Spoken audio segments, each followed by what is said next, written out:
Tonight on the Game On podcast, we salute an absolute legend of the game on his special day. Port Adelaide, backs against the wall, keep their season alive just. And Adelaide, the Crows, take an important step, but they need to take a few more to be considered genuine contenders. All right, let's do this. Welcome to the Game On podcast. Once again, my name's Pete. Joined in the studio here with Malcolm. And Malcolm, how's your week been, mate?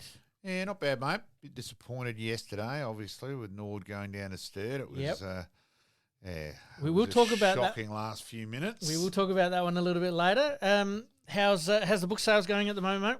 Should give that a plug. Yeah, not too bad. The one pub in particular is going okay. Yep. So I'll keep spreading the word and annoying people. Mate, unfortunately, my Facebook days are over. We won't.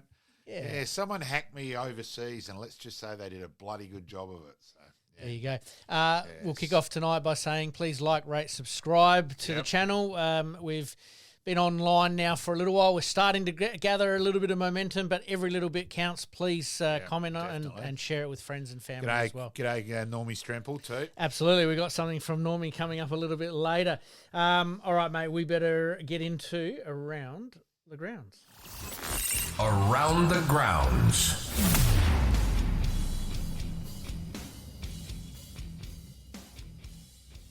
All right, coming up a little bit later, we've got obviously the soccer, the netball, and a little bit of the cricket to talk about a little bit later on. But we'll kick off with the AFL first. Mate, I'm going to flip the coin. Port or Crows, where would you like to start? Oh, I think Port will be quicker. Look. Well, not necessarily, but it wasn't a great game. That's the point. I reckon at the moment there's a real gap in the standards. There was some shocking football this weekend. You're sitting there with a drama of Tasmania, and yes, we want a side in Tasmania. Yes, it should be, but it should be a relocated side. We won't bore people with that. Yep. There's too many teams now. Yep. Richmond Sydney was a shocking game on Saturday, Port game, and then the comedy hour of the West Coast North Melbourne game. I was at the Payneham Tavern watching that, and everyone was just laughing. Yes. Thank you to Normie for sending a message through saying that can anyone remember a day of football that was so hard to watch? 3 doses of absolute, and we'll beep it out. I think a little bit hard on the Geelong Gold Coast game in terms of the conditions. I will say in that regard, diabolical coaching by Hardwick. There's one thing. We've all seen it. Against Sydney, when they get that +1 and you just allow it behind the ball. Yep. It hurts you every time. So well organised. You man up against them. There was that.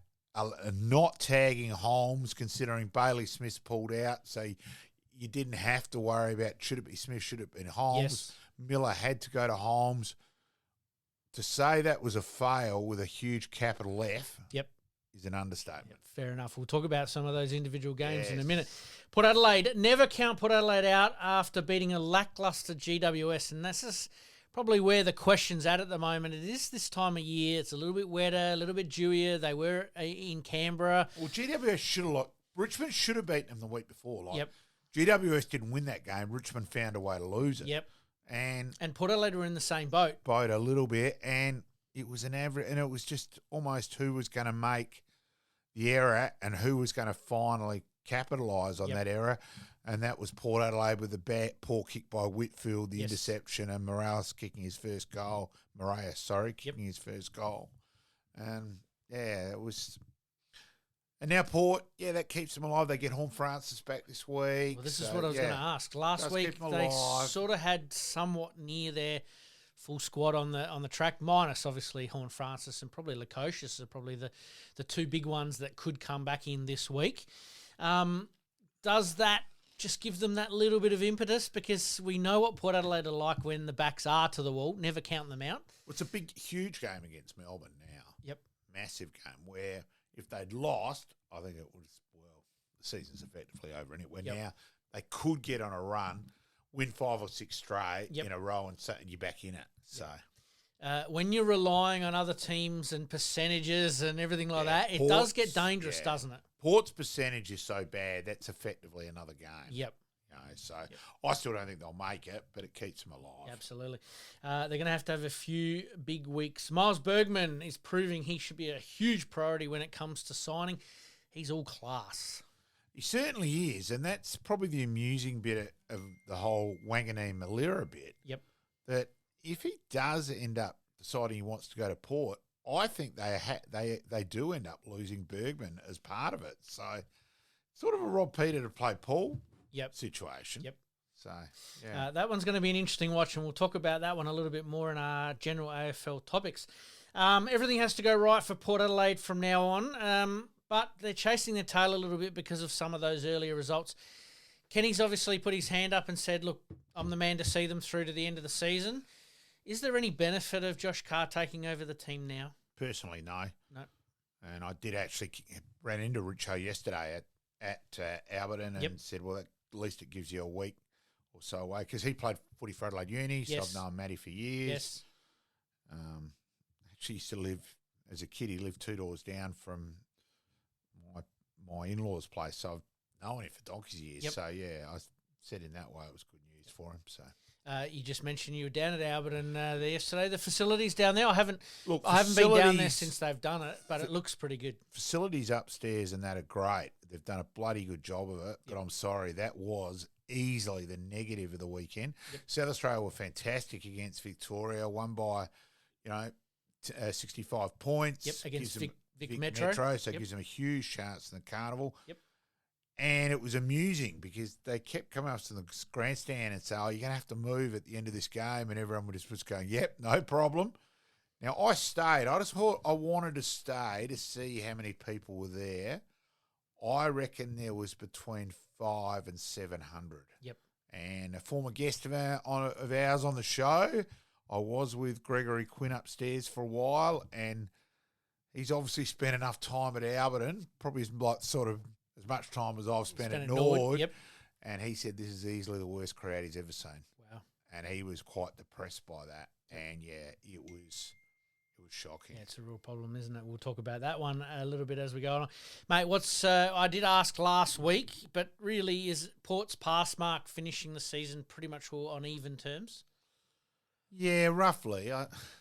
Is it now between 8 and 12 is probably the realistic goal? I think so. If they finish below that, where does that leave Port Adelaide? Does it require a clean out at the end of the season? Because this is where I'm sort of I'm struggling to reconcile how they keep it. A really hard one. I admit there was one thing on the AFL.com today. Who do you think the youngest side in the AFL is at the moment so far this year on average? On average, you'd probably say Richmond, but then they've got those... Yeah, they have got a couple of older ones that sort of bumps it up a little bit. It actually surprised me. It's Fremantle. Yep. So I looked at that. Everyone else is they're reasonably close together, apart from Collingwood. Yep. I wouldn't have guessed Freo. Yeah, I think it would have been interesting to see how many guesses we both would have had to have before Freo. Yep. And I think you seduced with Richmond a little bit on the basis of what they drafted. Yeah. But they do have that experience. Well, they're still playing McIntosh. I'm not really sure why. Yep. Prestia, Lynch, Bolt, Hopper, Taranto. So there's still a bit there. Yep. So, yeah. But Freo, that's a... Yeah, it was just an interesting stat. And yet everyone sort of had pegged them for top 4 at least. I still think they are a huge chance for top 4 with the draw they've got to come. Yeah, because they have a few home games, don't they? Yeah, well, they play 3 in a row at the moment. They've got the bonus of this week for the relocated game, which if that had been in Melbourne, where they're iffy in Melbourne, that would have been a 50-50 game. I just, Yep. And, Melbourne already lost that game, and has it derailed Melbourne's season when they were building momentum, playing at Alice Springs instead? So... Yeah, selling games. We talked about it a bit last week, that if you start selling games, it could come back to bite you. All right, let's move on to Adelaide, mate. The Crows get the chocolates after Brisbane were almost spooked in that last quarter in making some uncharacteristic misses. Yeah, it's an interesting one, though, isn't it? Everyone's sort of highlighted on Brisbane with the last quarter, but let's not forget Adelaide kicked 0-6 in the first quarter. And Adelaide actually missed more goals. Yes. In terms of in that last quarter, 4 of those things from were for Fremantle were actually rushed. Yes. So I think it got Brisbane. Brisbane, Yep. sorry. Yep. It actually got a little bit skew-whiffed there. Yep. It was just that it came at a very crucial time of the game. Zach Bailey thought he'd do the right thing when he got a shocking free kick. He thought he'd kick it out of the full, yeah. Yep, absolutely. Yes, that was a a couple of set shots weren't great. Adelaide had to kick more goals in the last quarter than they'd kicked for the first 3 quarters. Yeah. Is that just a case of, and I have heard a little bit of what Matty Nix said, and is it a case of that he did release the shackles and handed it over to the players? Because that's a hard thing to do in that situation. It is, but also a little bit. It's funny if you kick the thing between the 2 big white things, it suddenly changes everything. Well, 8 entries into the forward 50 for 5 goals. Yeah, it's crazy. But teams do that these days. It's probably symptomatic of what happens these days as teams get on a roll like that. A little bit, yes, very much so. But also Jordan Dawson, jump on my back, follow me. It was actually smart to push him forward more. Let's make use of him more overhead, which beats Dunkley, who's such a good athlete, tagging. So it was actually, that was well done. And he got involved. Ironically, you could almost say in terms of winning, Adelaide almost hit the front too early in terms of the way. Because I do think they do get a bit spooked. Like, they got a goal from a kick out where Brodie Smith boots it, goes over the top, Rankin forces it forward.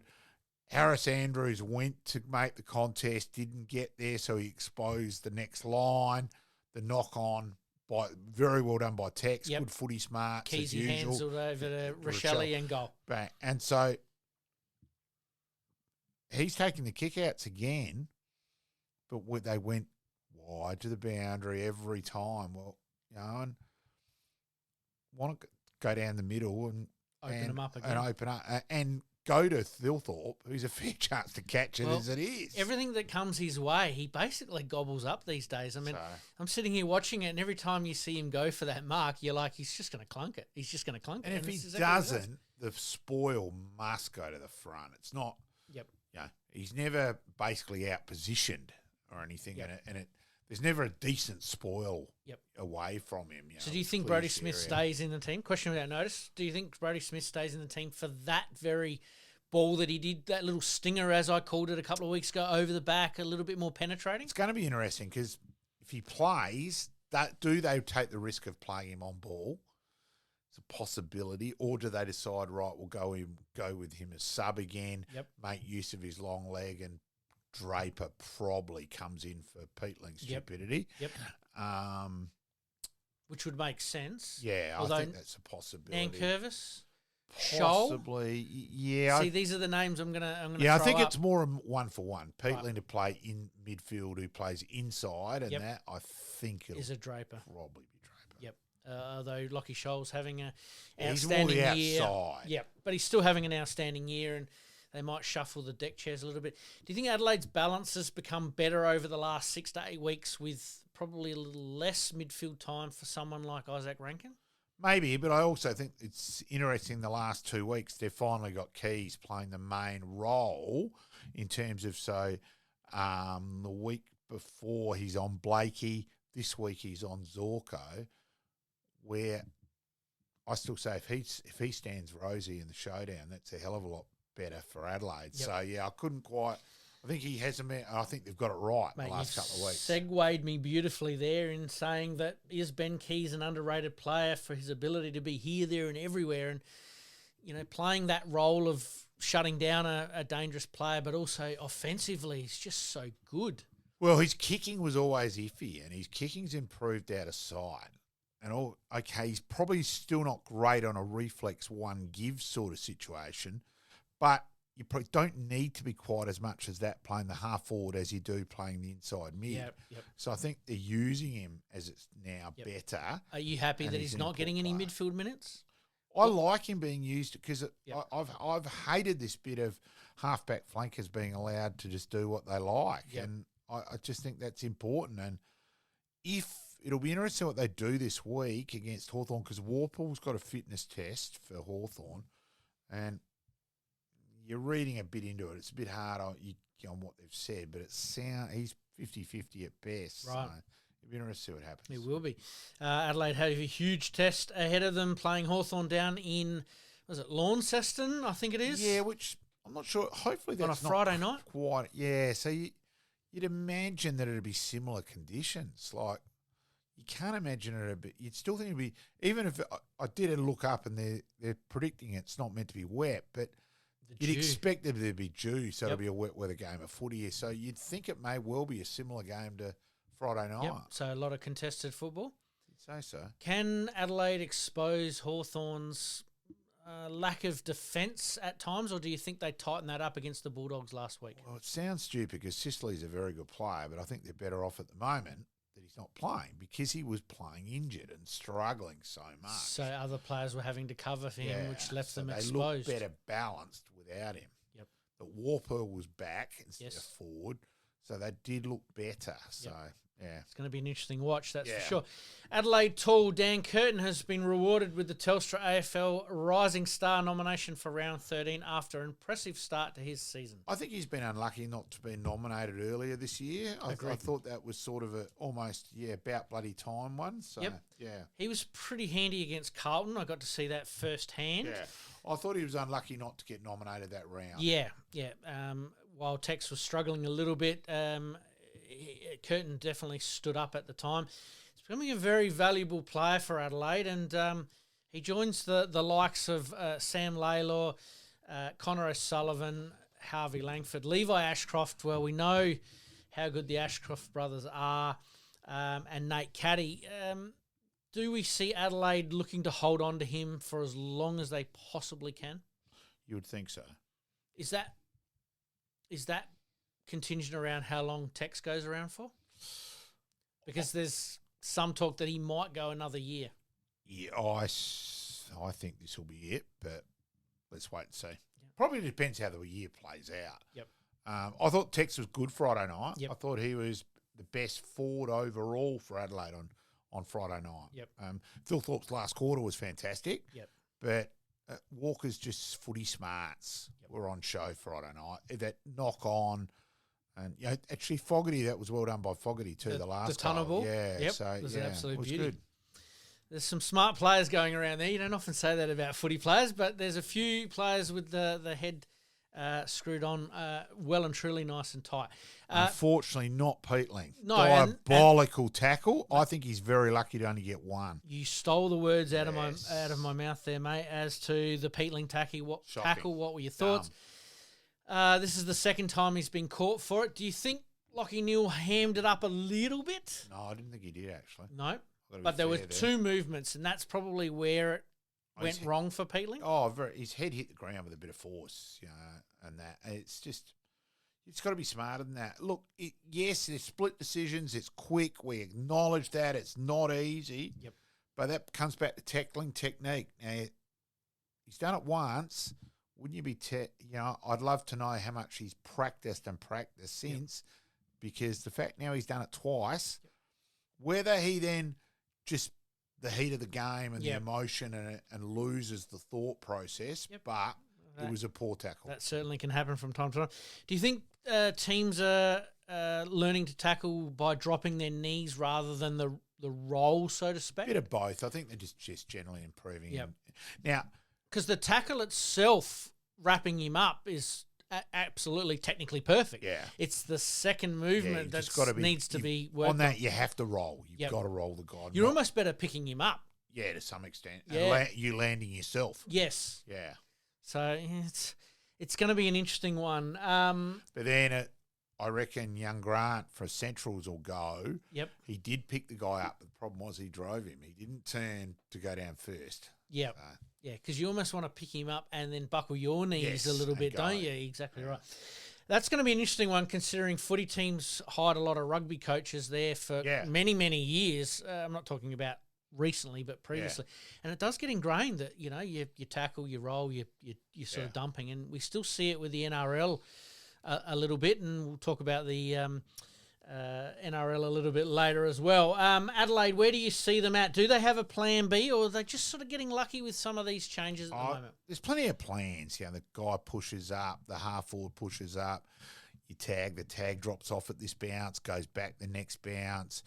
You have the roam of the blocker. There's a hell of a lot of different things go on. Look, having read an AFL playbook, it's an interesting document. Well, it's something that we've talked about previously. Do you think Adelaide's inability to change lanes for the first 3 quarters, and a few people might know what we mean by change lanes, is that little 45-degree or just go short a bit. Shorter.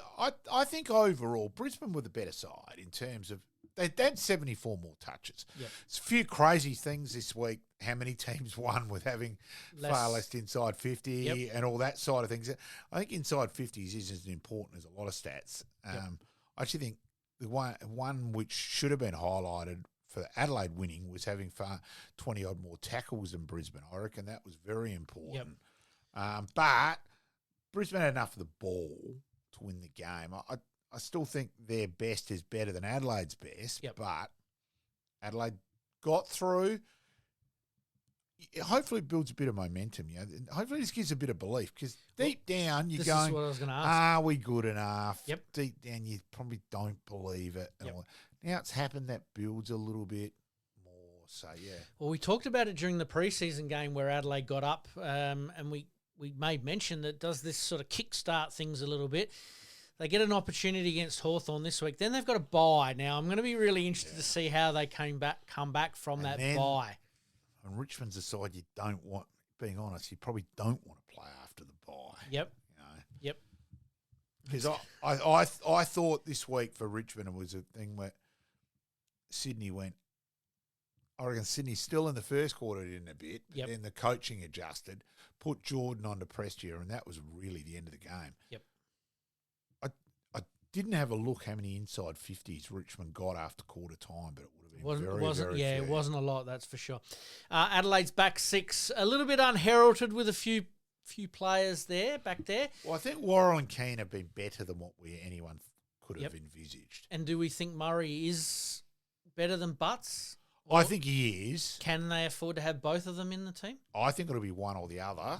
Yep. I think it will be Murray, but I don't think they'll do that this week. I would be surprised. After the bye? Yeah, at least. I think they'll... Murray hasn't played that much footy this year. Yep. So I think they probably wanted to play a SANFL for a couple absolutely. At least. Yeah, and they're in a position at the moment where everything's working quite well. We did talk a little bit off there. Max getting caught out a couple of times by some very shrewd blocking. Yes, knowing Max well enough, he would have been ropeable with himself. Yep. Son of Piano, where he got, but it was a good see block. Piano in the rooms after the game. Yep, he actually had a smile on his face. Come on, Jim, there's no need for that. Yes, absolutely love it. No, I've got to be honest. Jim's a ripper of a bloke. Yep, great family, but Jim is a dead set Barry Crocker watching the game. He is so nervous. Yep. Plays every ball, every bump, every tackle, every kick. Don't talk while the game's on, Malcolm. Fair enough. Yes. Last one on the Adelaide back 6, Wanganeen Malira. Malira, not Wanganeen Malira. We'll talk about that a little bit later. But Wayne Malira is obviously having a very, very good year. You were a little bit sort of not sure about him early on, but he's starting to build, isn't he? He's been better the last few weeks. His lack of physicality at times still worries me. I thought the first goal, Cameron actually turned the wrong way, and if he was he could have got it. He could have got him, I thought, on that, but he's not a great tackler at times. You know, there's times where he's a bit selective when to go, but as much as I hate it, that is more modern footy now. It is, and his talent, just that run off of half-back is vital, and I think a few going back, reading the play, marks, almost that intercept mark, especially in that third and fourth quarter for Adelaide there as well. And I get it that Max has got to be really... You know, he's always on the best small, so he's restrictive, but I'd still love him to be on the end of it more because he is a beautiful kick and he's a great decision maker. So I'd still love to see him be a little bit more attacking. Is he a little bit of that role that we've talked about with Lukosius? Could be? No. Or do you think Lukosius is a little bit higher? Yeah, I think Lukosius is higher. And Maxie's a little bit deeper. Yeah, I think so. But I just would have liked Adelaide in that last 10 minutes to try and get a situation to get the ball in Max's hands. Yep. I thought they just went long and repetitive and just didn't think their way through it. Sort of shut down the game rather than... get the ball to, you know. Yep.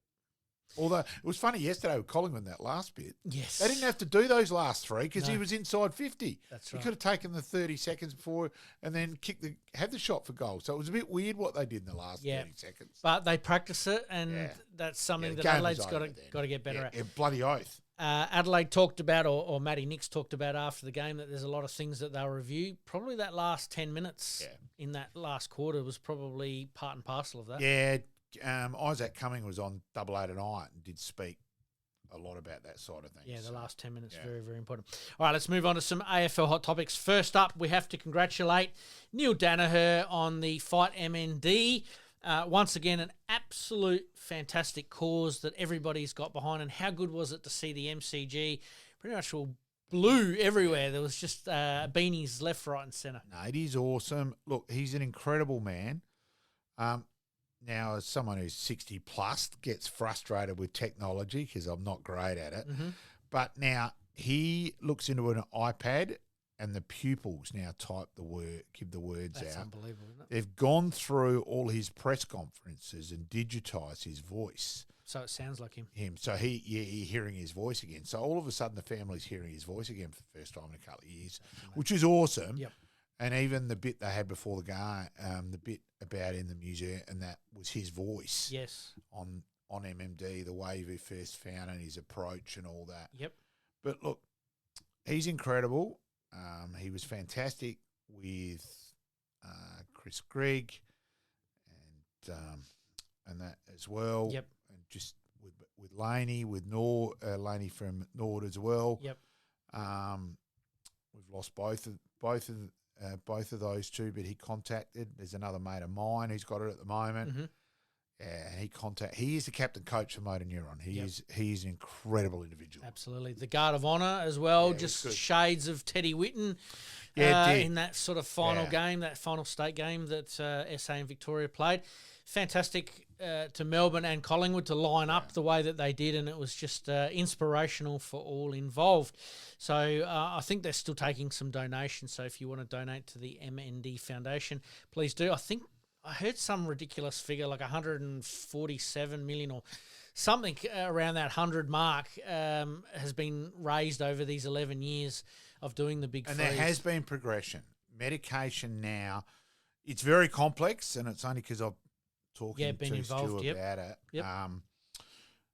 And it's when you reach a certain level and then and it's really way too complex to talk on a podcast like this. It'd almost be a separate podcast. Yep. And again, I'd want to actually have Stu I'd need yes. even more input there to make sure you weren't making a mistake whatsoever, because it's such an obviously so minute and so intricate. Is the word. Yep. There, so. And maybe that's something we can tee up at some stage to get that awareness out there. All right, let's move on to some other AFL hot topics. I haven't got it on the run sheet, mate, but Tasmania deal looks all to be done and dusted. They're going to need a miracle now, aren't they, to make this happen?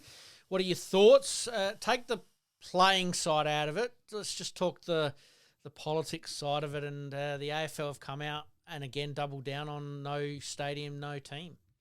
Yeah, it was interesting too, talking to Norwood have a fair few Tasmanian players from so I was with parents yesterday and we were talking about the whole situation in Tasmania, and because Jackson Callow's mum, so his younger brother's in the Allies side, so he's a chance, all that side of things, and we were talking about that, and she was very firm on Tasmania needing the stadium. And look, you get their financial side and there's people there, but it's just such a huge hot potato down there. Another mate involved in politics down there, but there's a lot of stuff he can't say. Yep.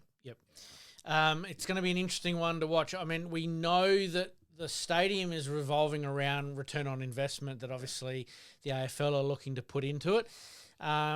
It's going to be an interesting watch, and the closer we get to a state election coming up in the next couple of weeks. It's just mind boggles that it may not happen.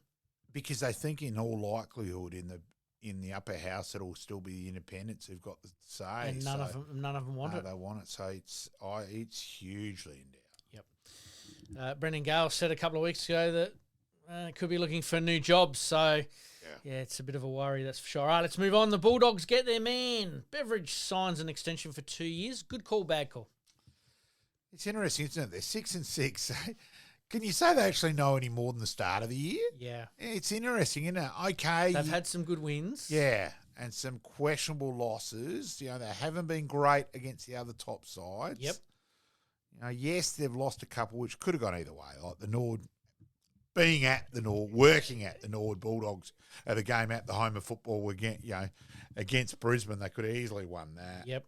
It was 1 point the difference at the 23-minute mark. Yep. You know, all that side of things. So they could have won that, but yeah, it's interesting, isn't it? And do you think Beveridge deserves to go around another couple of years? Might be.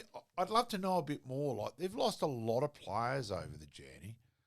They've gone to other clubs. Yep. And you've still got their big doubt on Hagen. Well, that could be a trade to Sydney. It looks like, yeah, or even knows? GWS. Who knows? So. But who knows? But I'm just saying there.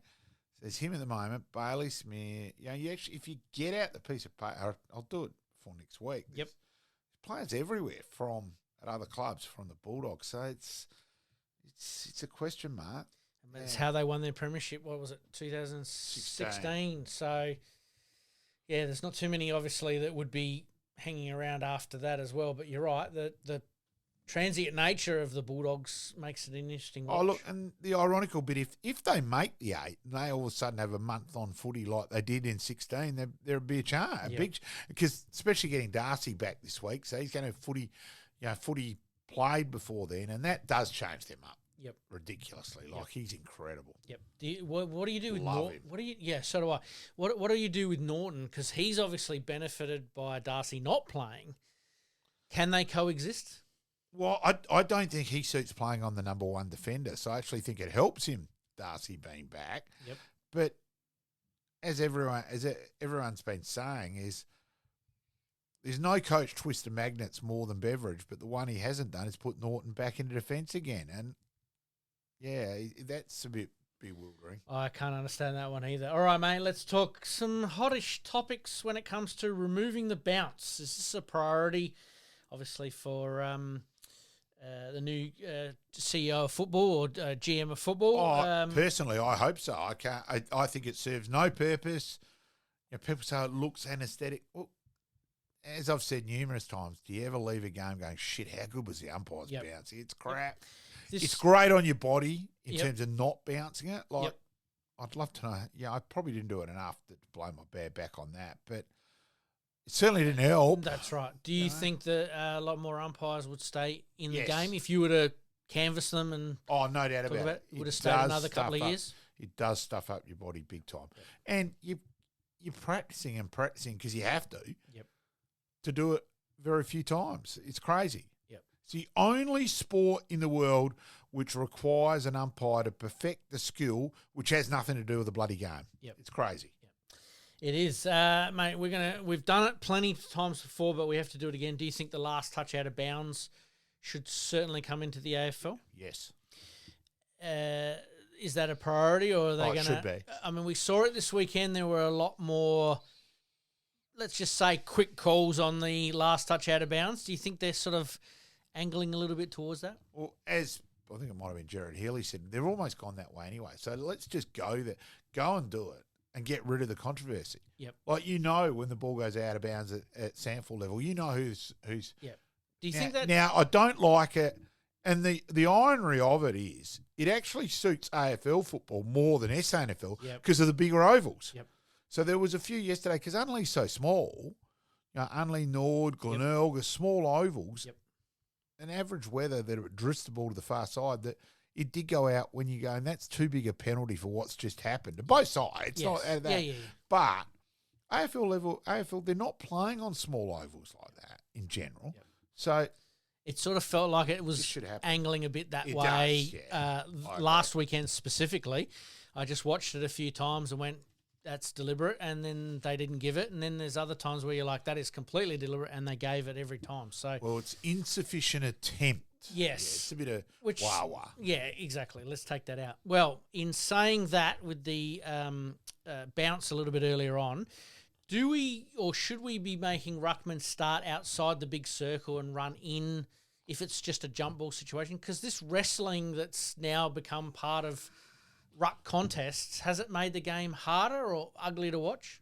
I personally don't mind it. I know a lot of people don't, but let's also remember the reason that went was because so many ruckmen were doing posterior. Knees. Yep.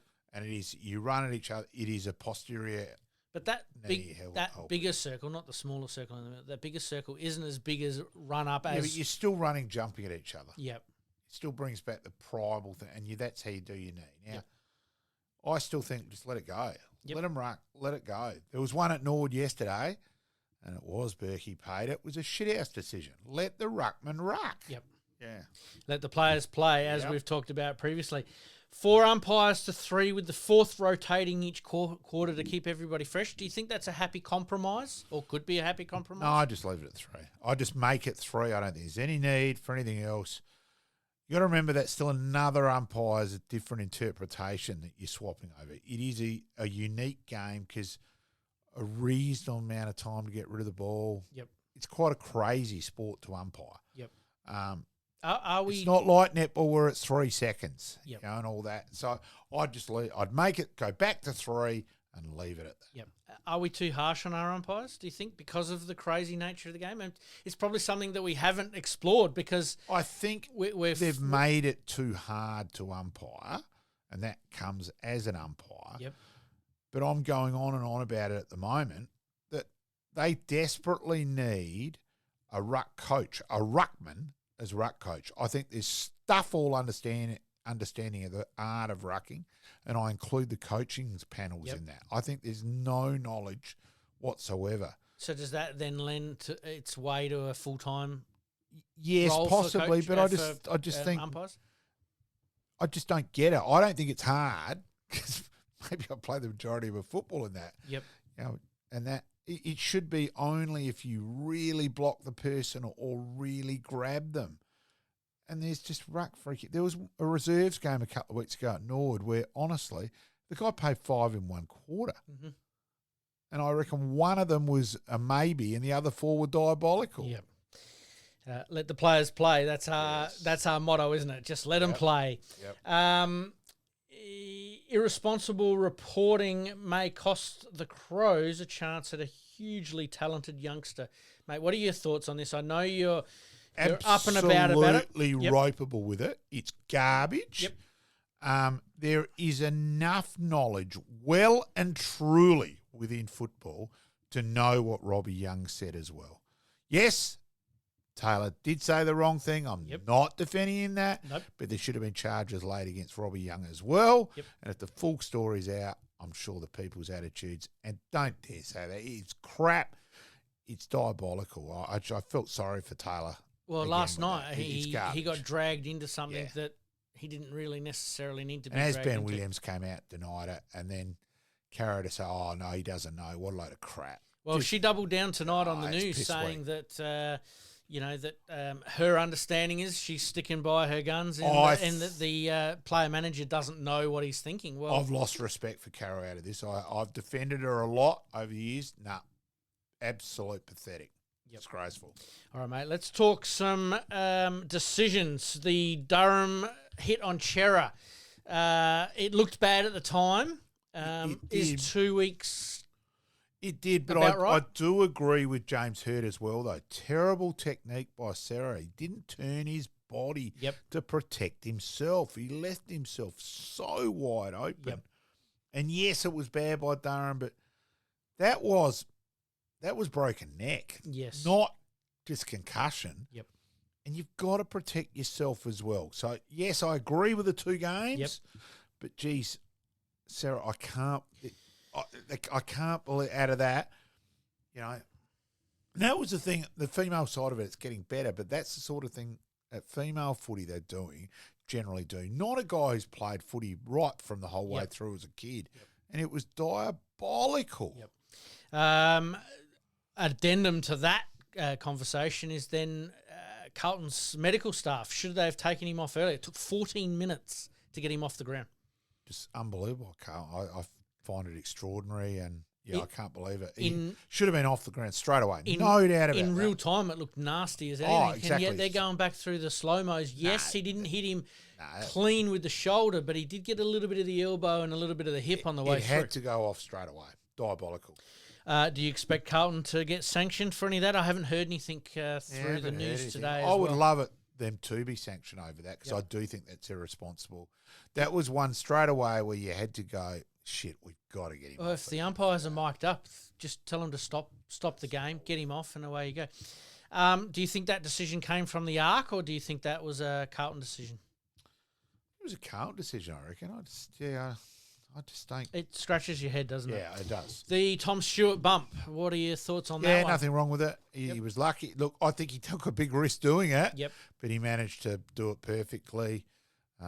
Even though, and this is where I struggle to deal with some of these decisions at times, is that obviously we've been very much outcome based. The young fella has broken ribs and ends up in hospital.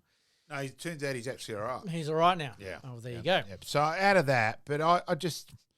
But see, the Peatling one with Neil wasn't concussed, yet he gets one for the action. But it was dangerous. I agree. I think on this, that's still... They haven't banned the bump.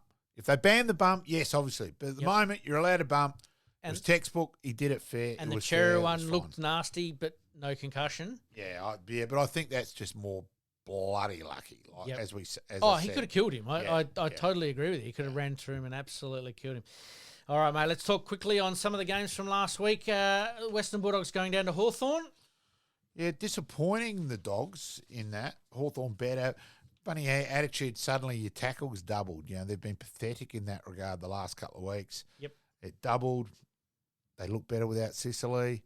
So, wait to see. We won't go through all the games. We'll just go through a couple of highlights. Carlton getting up over Essendon. Is this the win that Carlton absolutely needed to have? Yes, they had to win the game. But it was ugly, though. Yeah, and look, they were well up at quarter time. The side, Essendon have been forced to put it on the ground it's like an 18 side. They're so young, the majority of it. So I would have picked them as probably one of the younger sides as well. But anyway, and then the big one, yes. Yeah, but you've only got to have Goldstein playing, which for Fraser by about 25 it. years. Yeah. All right, and let's talk about yesterday's match. Absolute thriller at the MCG. Collingwood getting up over Melbourne by a point. Jeez, it was an exciting game, but a little bit of brain fade late in the game by Melbourne probably cost them, or did cost them, unfortunately, win. Yeah, we've certainly had a couple of cases where so teams will practice rucking, ball setups and all that off play. But players not knowing the rules of the game, I find extraordinary. Mac Andrew. I know you've got the rule book rant coming up a bit later. No, I might as well do it now. All right, hang on. I've got to play the right promo, mate. Here we go. Rule book rant. You beat me to it, mate. All right, fire away. Go to the rule book rant now. How in the hell can we have this game is meant to be a professional game? Players, Mac Andrew gets pinged for holding the ball and puts the ball on the ground and then argues with the umpire when it's 50. Extraordinary. And apparently Cosy Pickett did it yesterday. I haven't seen that, but apparently he did it as well. Yep. And the players, some of the 50s given away on the weekend. Now, I think some of them, the umpires were way too pedantic, and it was, I'm the King Dick, you're out here to watch me, which shits me about umpiring at the moment. Yep.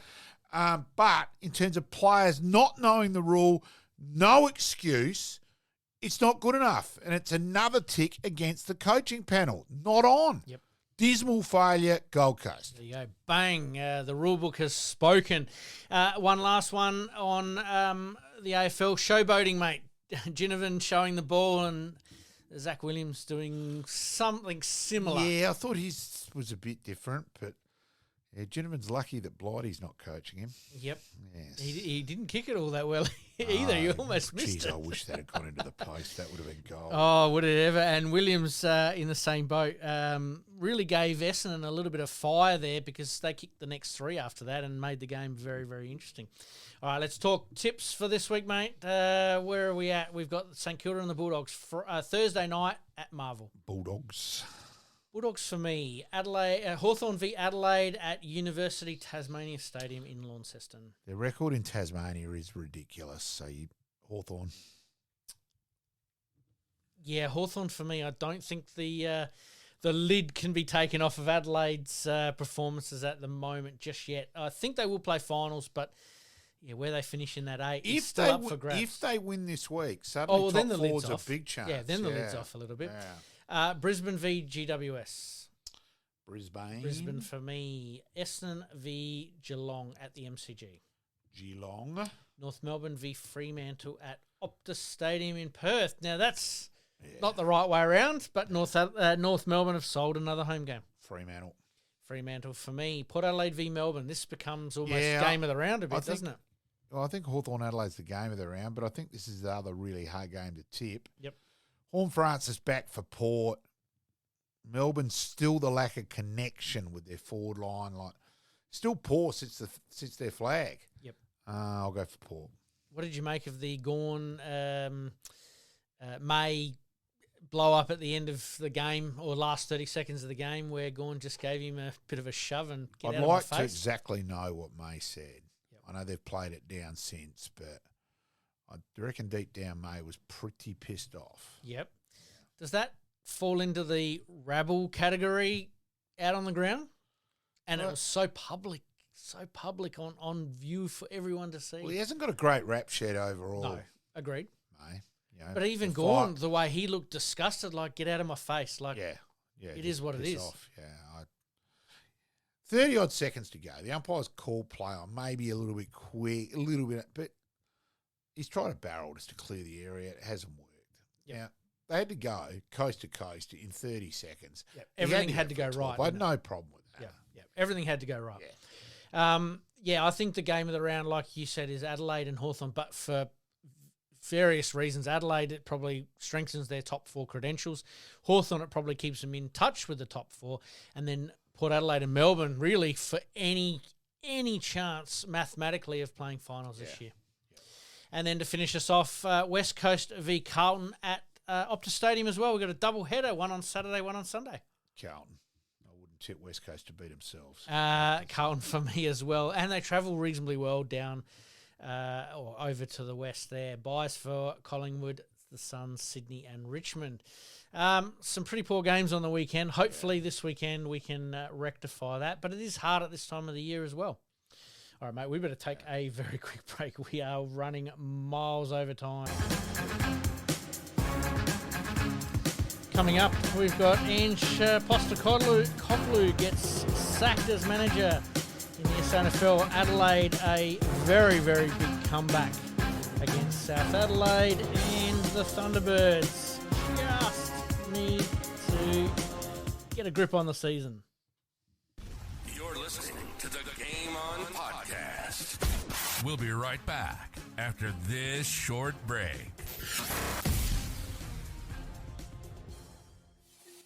Looking to buy or sell your home anywhere in Adelaide, from the hills to the sea? Meet Gary KRIEVS, your dedicated local agent from OUWENS CASSERLY Real Estate. With unparalleled knowledge of Adelaide's housing market and a commitment to exceptional service, Gary ensures a smooth and stress-free experience for all your real estate needs. Trust the expert, trust Gary KRIEVS at OUWENS CASSERLY Real Estate. Your next dream home awaits.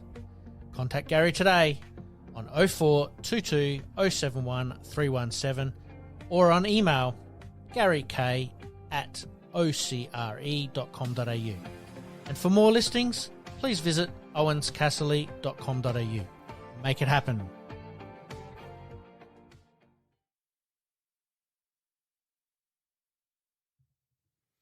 All right, mate, we continue. Let's talk soccer. Ange is done at Tottenham. Sacked. Was it the right move? I know you watch a little bit of the Premier League, probably a little bit more than what I do, but I think for club culture, you almost want to keep Ange around, but they've seen fit after not having a good Premier League season to sack him. It's ruthless over there. Like, it's crazy. Teams will go through 3 or 4 managers in one season over there. It's bizarre. Why isn't there that team building culture? Because it looked like Ange certainly was getting that. Attempting to. Tottenham had a lot of injuries this year. Huge amount of injuries, especially for soccer. Yes. I did win the trophy, and they don't grow on trees, especially at Tottenham. This is what I don't understand is they haven't won anything in 40, 41 years or whatever it is. Yeah. They finally bring home a little bit of silverware. You've got injuries that obviously plagued them through the year. Couldn't obviously go anywhere as far as Premier League status goes because of that. Then they could potentially trade in and trade out some players to make that squad even better. And Ange is still at the helm trying to build that culture, and yet they move it on. Yeah. I heard someone say that it's not about winning Premier League titles. It's just being about consistent year after year. So that's creating mediocrity. And if you're continually doing that and you're sacking people just to make sure you remain in the Premier League, that's not quite right. You want to be in it to win it, don't you? Well, it's a really weird system over there. Like, it's considered, you're probably only looking at about 5 sides who are considered a chance to win. Now, if you then finish in that thing, like Brentford finishing 12th or something, that's considered a hugely successful year. Yep. So it's a little bit different. Like, I still say Leicester, when they won the Premier League, is the biggest sporting achievement. Yep. Especially with the way that they did it and where they came from was just unbelievable. Do we see Ange staying in the Premier League, coaching in the Premier League, or will he get offers elsewhere? I think they'll be elsewhere. I'll be surprised if someone picks it. But you just never know over there. You really don't. Yep. Honestly. Should be an interesting watch. QPR put their manager on gardening leave, they call it. So he's got the bullet, but he's on gardening leave. Are you serious? Yeah. I've not heard that. Yeah, it's crazy. I looked it up again before I came today. He's still on gardening leave. Clearly tending to his roses. They should put a photo of his garden up, and it better be bloody good. Oh, yeah. Might need to hire him here for the backyard out the back. Let's talk Adelaide United. An early look at Adelaide United. What do we expect after a little bit of a clean-out? Can they attract any more top players, or is it all about the youth and developing them? Well, it is youth development. Hopefully they're getting Craig Goodwin back, so that changes them up dramatically. Yep. Can they get one more big name through the door, do you think, or do they? Possibly. Yep. So Adelaide United, we and this is why soccer is probably that little bit of a head scratcher. Is that, are they there to win it? It's a different competition. It's a business where it's a business where you're a selling club to survive. Yep. And that's where because they're working on transfer. Yeah, there I am as a QPR man, and we're desperately hoping that Eze get transfers from Crystal Palace, because QPR get 20% of the on-sell thing, which would then enable us to keep players this year. So it's quite crazy following it, how weird it is. Convoluted in some respects, is that you're thinking more as far as a business rather than actually winning a title, which is just something hard to get on my head around as obviously an Aussie rules person. You're out there to win it every chance you can possibly get. It will be interesting to see Adelaide United youth. All right, let's talk on SANFL. Norwood almost pulled off the unthinkable only, while Sturt remain undefeated. I know you're at this game, mate. Yeah, haven't slept much since last night with it. I think it gave a few people a lot of nightmares. 15 points up with 5 or so minutes to go. I've got to be honest. I detest the dead set rotation, set rotation. Jackson Callow is playing full forward. There is no need whatsoever for him to come off the ground. He actually uses more energy running to the bench and running back on. Yep. And so yesterday when he was off the ground, Nor got the ball up the forward line several times. And he's not. He's there. He kicked 4 goals out of the bit. It's garbage. Look, I will say in our last 5 minutes, wasn't good by playing. Wasn't great coaching either, in my opinion. I just thought they used the wrong player behind the play. Is that a case of just getting to know? Yeah, and I question the whole coaching department on that. I'd love to know what happened in that bit, because it certainly wouldn't have been my choice. And, I just thought Norwood did it very poorly. Nope, that's okay. But they've shown that they're starting to put together a little bit of form. They're starting to get some of those players back and also understanding what the game plan is. We were better yesterday. Well. I think from half-time to probably the 15-minute, especially the third quarter is our best quarter of the year. Yep. Considering who we're playing, we got on top and looked good. Yep. Yeah. Is this a case of 23 all over again? Yeah, maybe. This is what it feels like. We haven't got enough depth. There's no doubt about that. There's a couple of players playing who they're not league footballers because we lack depth. Yep. Something to work on. Obviously, we don't want to talk too early about the off-season, but something to work on the off-season there. Adelaide pull off a miraculous comeback to beat South Adelaide, the Panthers, by 1 point. But again, South just don't know how to win. Probably a little bit like Norwood yesterday. Forgotten how to win. 40 points to 8. Yep. In that weather on Saturday, it's almost an achievement to lose from there. And a few of us were following it. I was actually next to a sturt table at the Aqaba. We were following it, and we were just going, they're going to lose. Mm-hmm. They're going to lose by a point or two. Yeah. The Eagles, Woodville Torrens getting up over Centrals. That's probably a little bit of a surprise considering the obviously the amount. Yeah, is probably it was. The one Yeah, was it Woodville? The other thing too, I felt sorry for Sid Draper on Saturday. He's so hard that you're playing against your old club. Mitch Grigg hated it. Yep.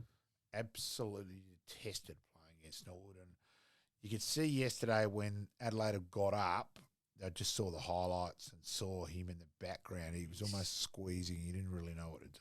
Yep. It's bloody hard. It is indeed. Port Adelaide getting up over West Adelaide. We did talk about that. Low crowd numbers, a little bit of a concern there. Glenelg flexing their muscles with a big win over North Adelaide. All right, let's talk round 10. Yeah, split round. It is Centrals v Adelaide. Yeah, I'll go Adelaide. Port Adelaide v the Eagles. I think this will be close because Port were a bit stronger with the guys, and they sort of got a bit more cohesion yesterday. Yep.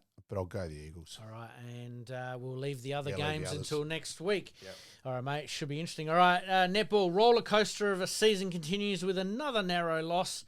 Still in prime position, but they can't afford to drop too many more games with a very short season, you know what I mean? It might be too late now. Yeah, it was pretty disappointing. So, yeah. Mate, yes. We better get ourselves off to another quick break coming up on Friday. Looking forward to this one. Ben Higgins, Part 1. Yeah, Ben Higgins, the last player to play SANFL League football and Sheffield Shield cricket. Absolutely. And Keith Thomas, Part 4 of our Part 6 series. Yeah. You're listening to the Game On Podcast. We'll be right back after this short break.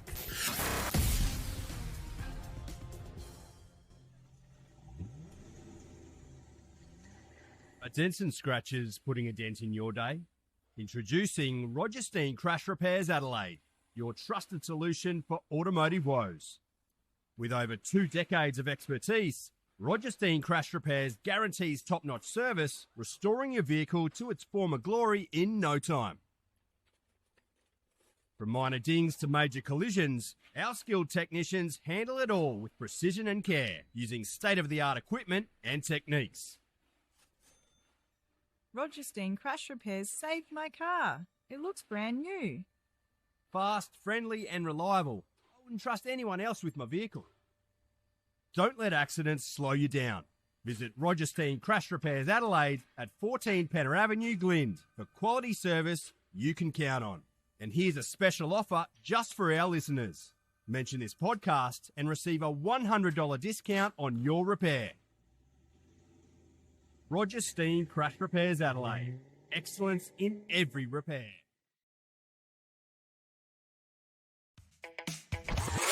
Flashbacks.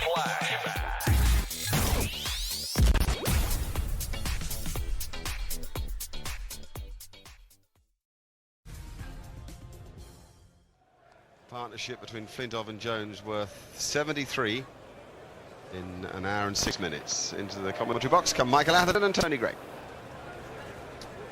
Thank you. He's not going to declare, is he? 4:19 for 6. England going really well here. Confidence sky high. Did you ever declare against Australia? I was going to say, you don't think he's going soft, do you? 4:19 for 6. England on top. Jason Gillespie struggling like hell. I think we'll see a bit more yet. What's going on down there? Changing behind the bowler's arm. That's enough to put any batsman off.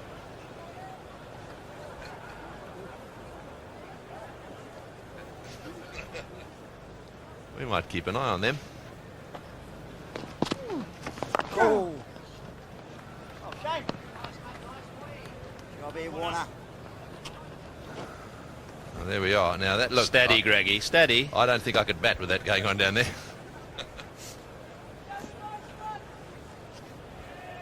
Just goes to show how focused these English batsmen are these days. So you don't think he's going soft, do you? Extra time. Big finish.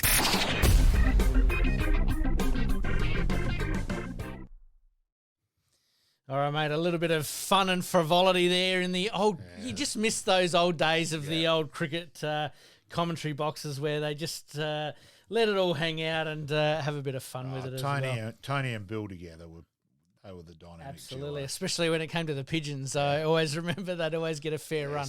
That's for sure. All right, let's talk cricket, mate. World Test Championships heating up. Yeah. Australia's best placed with some early predictions, but the batting lineup has some question marks, and so does the bowling lineup.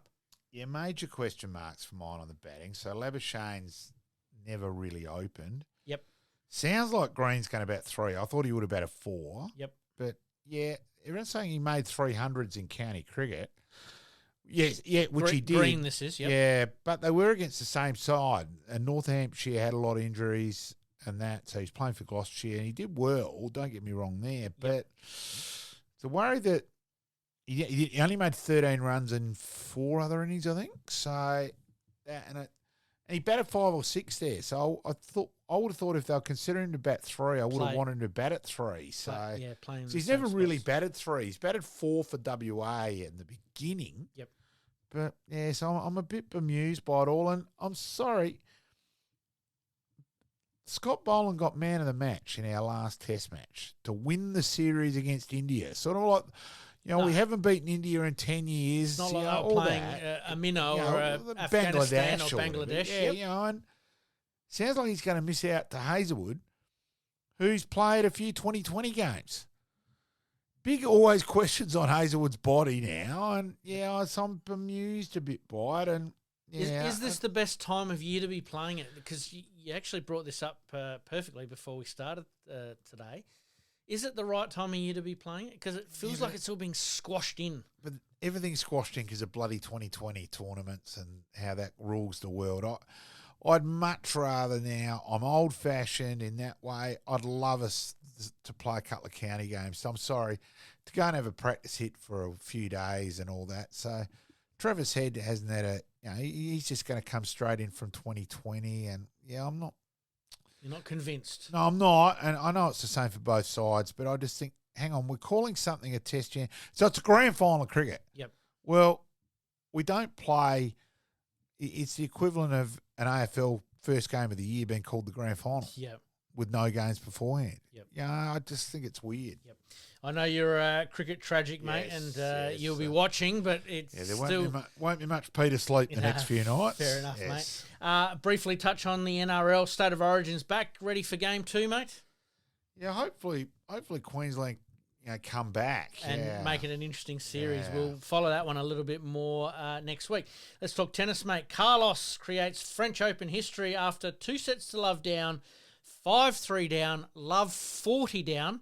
Comes back to win in one of the all-time great games. It's one of the great comebacks in history. It's that sort of thing which is tennis folklore over the years. Like this will be brought up in another 10, 15 years' time, this match, like the McEnroe, the comeback and that sort of thing. So, Yeah, it's as Sinner said, it's the one he's let slip. Yeah, so it's a big one. Coco Gauff wins the women's in her second career title. Young lady, obviously trying to follow in the footsteps of Serena and Venus Williams. Certainly has got the game, but probably needs to, sort of adjust her game for other surfaces because she did quite well, obviously. Mentally as well, I think. Yeah, exactly right. So, onto the grass court season we go. It should be absolutely interesting. Australian top couple of rankings in the men's. Lexi Popperin has snuck up to 21 in the world, mate. Alex Diminor holding quite firm inside the top 10, and Jordan Thompson up to 37. So we're starting to get a few there. And in the women's, we've got Daria Katsakina, who is obviously the recruit picked up in the draft. Absolutely, at world number 16. And don't we love him as we come in the draft Absolutely. like that? I saw actually a little short YouTube video or a Facebook video or something like that with her behind the scenes, and absolutely loves the Australian team and the culture and how they have a lot of fun. I was being facetious. No, absolutely. And Maya Joint, who's somebody who I think we're going to get to know very, very well, is up to number 51 in the world as well. Tom Lanovich is obviously coming back from injury, just getting her groove on, back to 64 in the world as well. Just needs someone to come through. Absolutely, mate. The good, the bad, the ugly, mate. I'm going to finish off with a good one tonight. Norwood Oval hosted a Div 12 Resi's game with 5,400 people there on, Saturday night, pouring with rain. Absolutely fantastic event, obviously for a bit of charity as well. But to get that kind of crowd, most SANFL clubs would love that on a regular basis, wouldn't they? Well and truly. Yep. No, huge. So that's my good for the week. I think we've covered enough bad and ugly, so we better wind things up there, mate. Thank you for joining us once again. As we say, as per usual, like, rate, and subscribe to the channel if you haven't already. Pass it on to friends, family, teammates, foes, etc., etc. Until next week, thank you. In this crazy world we live in, we all need the distraction. Enjoying the show? Like, rate, and subscribe. Hook up and connect with us on social media at Sportscast SA. We'll see you next time on Game On.